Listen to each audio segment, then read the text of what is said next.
I want to welcome you to the Ask Jeff YouTube channel. Here's today's question.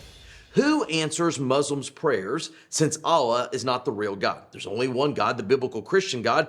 They're always getting miracles, so who, quote, answers their prayers? Well, this is a really good question because we know, per the question, there's only one true God, and we're commissioned to go before Him in boldness in prayer, not just in request, yes, that is important, but more in, shall we say, relationship with. But all that being said, what do you do about a non-believer?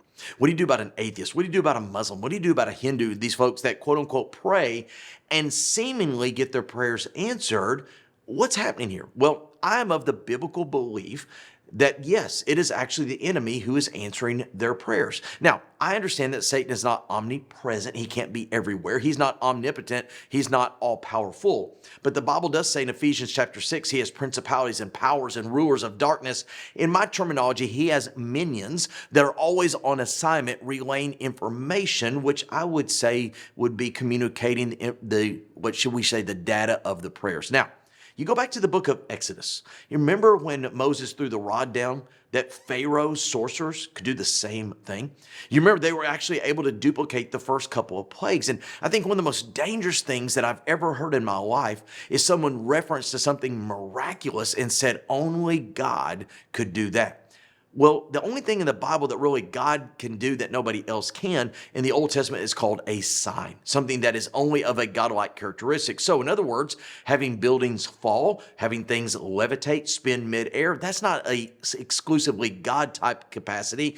You do see false, shall we say, prophets and priests and others in the Old Testament who are doing very supernatural things at the request of those that are seeking them.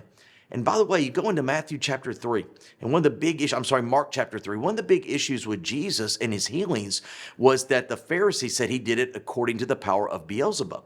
So in other words, even these Jewish religious guys, they acknowledge that false belief and false gods can do supernatural things. So unfortunately, what we know is the Islamic community, as well as others, are having their prayers answered by a false God who does possess supernatural means. However, he is not omnipresent, he is not omnipotent, and he is not omniscient.